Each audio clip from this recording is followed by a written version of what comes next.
Bonjour et bienvenue sur la table ronde du management et du leadership, le podcast de RoboCoach Pro. Nous y parlerons de management, soft skills, ressources humaines, carrière, évolution du monde du travail, mobilisation des collaborateurs et bien sûr, leadership. RoboCoach Pro, ce sont des formations accompagnées, inter- et intra-entreprises, au service de votre évolution personnelle et professionnelle. Bonjour Jean-Claude. Bonjour Béatrice. Alors aujourd'hui, j'aimerais bien que l'on parle des formations en soft skills. D'accord. Pourquoi sont-elles si importantes dans le fond dans l'entreprise ? Eh bien parce que dans une entreprise, la vraie problématique, ce n'est pas seulement d'être compétent soi-même, mais c'est d'avoir une compétence équilibrée avec les autres, autrement dit, un relationnel qui permette de bien travailler ensemble. Le problème, ce n'est pas le bon travail que je fais en lui tout seul, c'est comment le travail que je fais s'inscrit dans la continuité avec le travail des autres, comment est-ce qu'on travaille ensemble. On entend beaucoup parler de ces formations en soft skills, mais on se rend compte de toute manière et de toute évidence que malgré toutes ces formations, les comportements changent si peu dans la durée. Comment tu expliques ça ? C'est vrai, parce que déjà, j'ai envie de dire au départ que c'est très difficile de changer un comportement qui est devenu une habitude. Les habitudes créent des réflexes et les réflexes créent des réactions. En réalité, on sait comment il faut se comporter, on sait comment on peut gérer une émotion, mais quand arrive le moment de le faire, c'est pas forcément le premier truc qui nous revient en mémoire. Donc on se laisse aller à nos émotions alors qu'on sait qu'on ne devrait pas. Donc en fait, le vrai défi au final, c'est entre savoir et faire. Absolument. Savoir ce qu'il faut faire, ce n'est pas comme savoir le faire. Et donc, pour savoir le faire, il n'y a qu'un seul moyen, mais en même temps, c'est un bon moyen, parce que c'est facile, c'est de s'entraîner. Un petit peu comme au tennis, je te donne une balle et une raquette, je te dis, voilà, tu frappes la balle, et jusqu'à ce qu'elle arrive de l'autre côté du terrain, et qu'elle reste dans les limites, eh ben, tu vas t'entraîner. Au début, elle va aller dans le filet, la balle, elle va aller beaucoup trop loin, etc. Mais plus tu frappes là où tu veux.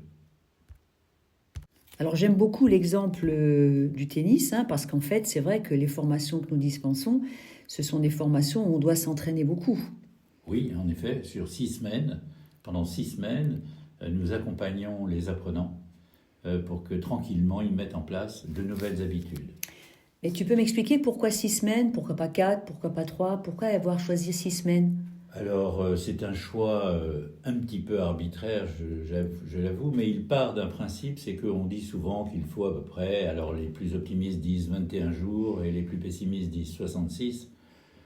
Nous, on s'est mis quelque part entre les deux pour dire que c'est le temps qu'il faut pour commencer à intégrer une nouvelle habitude. Alors, est-ce que ces 6 semaines permettent de constater des changements, finalement ?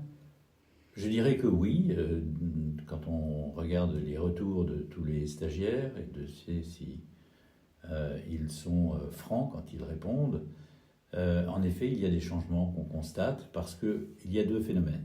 Le premier, c'est que pendant 6 semaines, ils répètent les mêmes aptitudes, ils s'entraînent aux mêmes aptitudes. Et le deuxième, c'est qu'il n'y en a que 5 à travailler.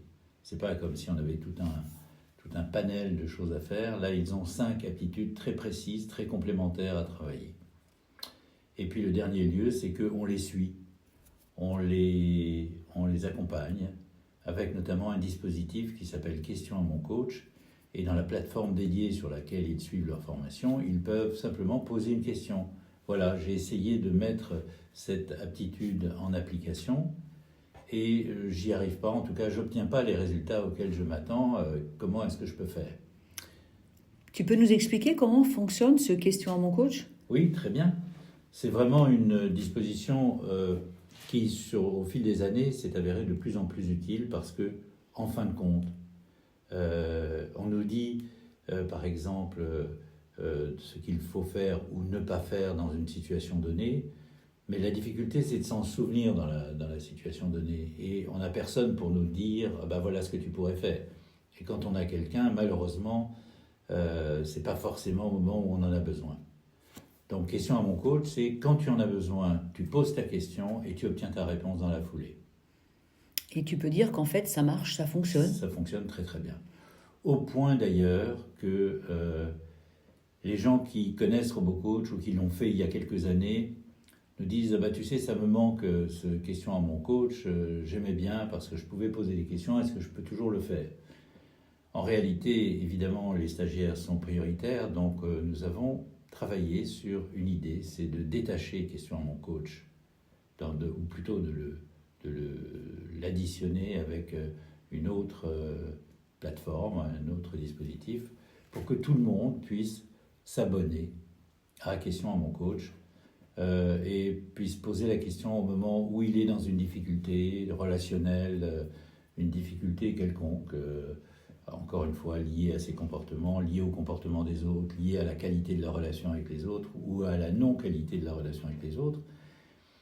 Et bien entendu, il a fallu travailler sur ce projet parce que, en fin de compte, d'une manière ou d'une autre, il fallait bien le mettre en place d'une façon séparée, mais qui fonctionne de la même manière. Et le nouveau dispositif que nous avons mis en place s'appelle Quamo, ce qui est la contraction, on va dire, de question à mon coach. Et ce nouveau dispositif, eh bien, il est tout à fait indépendant, il est autonome et on peut s'y abonner très facilement pour un prix tout à fait dérisoire, puisque, en fin de compte, ça touche, ça correspond à peu près à un café croissant 2 fois dans le mois comme prix. Donc, voilà, c'est ce qu'on a mis en place. C'est un sacré dispositif, en effet, et ce que j'aimerais savoir, c'est pourquoi les entreprises, d'après toi, auraient envie d'utiliser ce dispositif, et dans quel but, et quel serait leur intérêt ? Eh bien, je pense que les comportements sont soit des multiplicateurs, soit des réducteurs de performance. C'est-à-dire quand les comportements permettent un travailler ensemble qui soit favorable, quand ils permettent un climat social de qualité, des relations faciles, la fluidité de la coopération, la vitesse d'adaptation, eh bien tout ça a en fin de compte des impacts sérieux sur les résultats. On évite les réactions déplacées, on évite les irritants qui, dans une journée, gâchent le plaisir de tout le monde et surtout gâchent peut-être la capacité de travailler vraiment bien ensemble et d'être constructif. D'accord ? On en oublie souvent qu'une entreprise, c'est une équipe, et l'équipe qui est dedans, c'est pas juste un groupe de personnes qui travaillent ensemble, c'est une équipe au sens où on travaille véritablement sur le même objectif, on s'entend là-dessus, et on fait tous les aménagements qui sont nécessaires pour l'atteindre dans les meilleures conditions possibles. Il faut comprendre que les conséquences d'un relationnel médiocre dans une équipe ou dans l'entreprise sont terribles. Sur le plan humain, par exemple, quand tu as de la méfiance, chacun se protège, parle moins, partage moins, les tensions qui ne sont pas vraiment avouées, qui deviennent des irritants quotidiens, le plaisir de travailler ensemble disparaît parce que on est prudent, on fait attention, on marche sur la pointe des pieds, on se replie, et finalement tout ça n'est pas propice au travail ensemble. Sur le plan collectif, la communication se dégrade. On se parle pour se justifier, pas pour construire. Les réunions deviennent défensives, les décisions sont plus lentes, l'énergie commune se dilue dans la gestion des malentendus. Tu sais qu'il y a à peu près entre 2 et 3 heures de temps perdu par semaine, que ce soit par les managers ou par les collaborateurs, juste parce qu'il y a ces fameuses tensions, parce qu'il y a ces écarts de conduite, ces écarts de pensée. En effet, c'est énorme, tu as bien raison. Énorme. Ça coûte une somme absolument folle à l'entreprise et c'est destructeur sur le plan des personnes qui en souffrent. Et sur le plan organisationnel, bien entendu, le stress augmente, la créativité baisse, les absences se multiplient, tout ça a un coût. Le turnover s'accélère, souvent chez les meilleurs éléments, parce qu'ils sont découragés de la mauvaise qualité de la relation qu'il y a entre les personnes. Même ceux qui font des gros efforts sont finalement déçus et finissent eux-mêmes par avoir des comportements qui ne sont pas appréciés. Et donc, l'entreprise finit par perdre sa vitalité. Il y a beaucoup d'entreprises qui le constatent On ne le dit pas, on essaie de restaurer ça avec des petits déjeuners, avec des séminaires, avec toutes sortes d'actions, parce que n'oublions pas qu'il y a partout de la bonne volonté. Et justement, chez RoboCoach Pro, on mise sur cette bonne volonté. Et c'est pour ça qu'on a travaillé sur la possibilité d'offrir aux gens un accompagnement, un appui quotidien dans lequel il y a une difficulté avec un collègue, je pose une question à Quamo. Il y a une difficulté avec mon manager, je pose ma question. Et à chaque fois, je vais recevoir une réponse adaptée au contexte dans lequel je suis. En tous les cas, on sent vraiment que derrière Quamo, il y a une vraie philosophie. Tout à fait, une philosophie sur la longueur, sur le fait qu'il s'agit d'un abonnement. On y est pendant le temps où on pense que c'est nécessaire. On débarque d'ailleurs quand on veut, il n'y a pas d'obligation. Mais on peut continuer longtemps à avoir cette ressource en permanence avec son téléphone. Hop, on envoie sa petite question, oralement ou par écrit. Et on reçoit sa réponse rapidement pour préparer un entretien, pour comprendre qu'est-ce qu'on peut faire avec une personne qui ne parle pas ou une personne qui se fâche très vite, etc., etc. En tout cas, ce que j'aimerais savoir maintenant, c'est pour les personnes qui voudraient essayer, comment ça fonctionne? Est-ce qu'on peut envoyer plusieurs messages? Ils ont un certain quota de messages ou pas? Non, ils n'ont pas de quota de messages, on pose autant de questions qu'on veut, il n'y a pas de limite. Et en fin de compte, la manière de les poster, encore une fois, ça se passe pour l'instant sur WhatsApp. Il est probable qu'à un moment donné, ce soit directement sur une application, comme c'est le cas pour RoboCoach Pro. Nous avons besoin d'abord de savoir si ça plaît, si les gens ont envie de l'utiliser, même si on en a une bonne idée, justement à cause de l'expérience RoboCoach Pro. D'ailleurs, on peut faire un essai. Tu peux t'inscrire sur Quamo et finalement, tu as 15 jours pour poser tes premières questions, voir si ça te convient, si ça te plaît, si tu penses que ça va t'apporter quelque chose. Et là seulement, évidemment, tu t'abonnes. Et encore une fois, tu t'abonnes mois par mois. Ton abonnement court tout seul tant que tu ne l'arrêtes pas.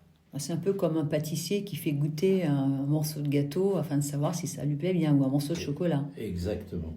C'est une excellente idée en tous les cas. Il ne s'agit pas d'acheter un chat dans un sac, il s'agit de voir qu'est-ce qu'on a pour son argent. Alors au fond, Jean-Claude, si j'ai bien compris, essayer de travailler sur les autres, ça ne donnera rien. Et ça ne fonctionne pas. Ce qu'il faut, c'est absolument travailler sur soi-même. Tout à fait. Quand une personne se sent mal, quand elle se sent incomprise, mise à l'écart, enfermée dans des relations compliquées, elle parle souvent des autres, de ce qu'ils font, de ce qu'ils ne comprennent pas, de ce qu'ils devraient changer. Et c'est humain. Quand on souffre d'une mauvaise relation, on cherche d'abord à expliquer ce qui ne va pas chez l'autre. Mais la clé du changement n'est jamais là, ou quasiment jamais. Même quand on n'est pas l'instigateur d'une relation tendue, la solution ne se trouve pas chez l'autre, elle se trouve chez soi. Mais on peut influencer la relation en changeant sa propre manière de réagir, de parler, d'écouter. Chaque ajustement de posture, chaque geste plus conscient modifie le système. Alors on ne va pas faire une formation dans cet entretien, mais ce que je voudrais dire, c'est que plutôt que de chercher à se former à ça, Quamo est une méthode curative qui, au lieu de te prévenir, de prévenir les situations qui pourraient arriver, elle surfe sur les situations qui t'arrivent et dont tu lui parles. À partir du moment où tu poses ta question, ça va être par exemple, comment est-ce que je peux faire pour rétablir ma situation avec ma collègue qui ne me parle plus depuis 15 jours parce que j'ai eu des mots malheureux, qu'est-ce que je dois faire?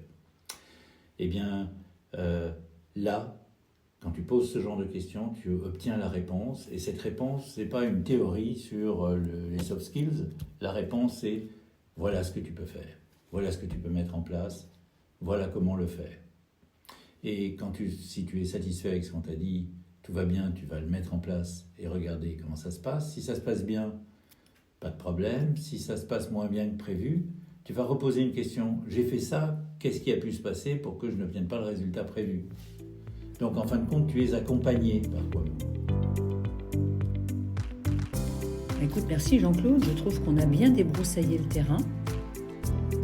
Et on sait maintenant à quoi va servir Quamo. Eh bien, encore merci Jean-Claude, et puis je te donne rendez-vous pour un prochain podcast. Avec plaisir. Au revoir. Au revoir. Vous avez apprécié ce podcast ? Abonnez-vous, likez et partagez-le. Retrouvez-nous sur YouTube, LinkedIn et sur robocoachpro.com. À bientôt pour un nouveau podcast ou en formation.